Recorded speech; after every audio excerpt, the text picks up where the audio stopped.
rêver grand, c'est aussi oser se montrer et oser, comme on dit au Québec, baisser ses culottes.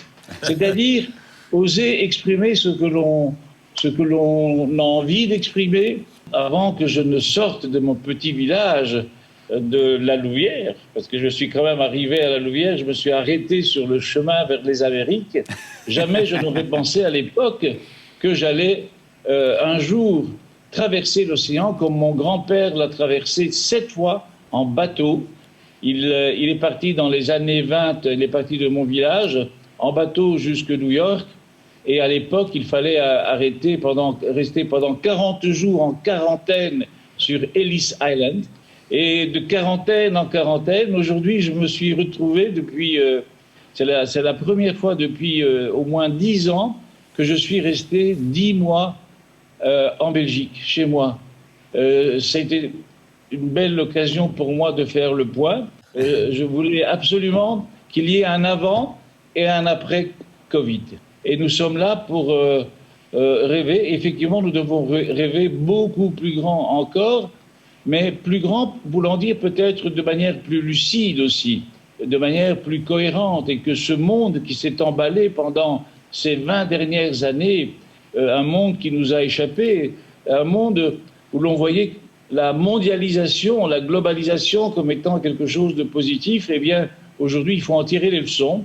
Et il faut dire que oui, voyager et penser le monde, c'est important, mais ne pas oublier d'où l'on vient est tout aussi important. Je dis souvent à mes collaborateurs, attention, vous savez, lorsqu'on fait une création, la création d'un spectacle, on est à la tête d'un navire.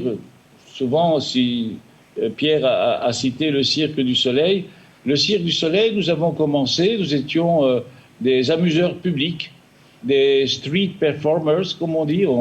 Beaucoup de la première équipe étaient des gens qui faisaient la manche dans la rue. Et puis, nous avons commencé, nous étions 25, et en l'an 2000, lorsque j'ai décidé de revenir dans la région qui m'a accueilli, qui est la Louvière, eh bien, le Cirque du Soleil, nous étions 5000.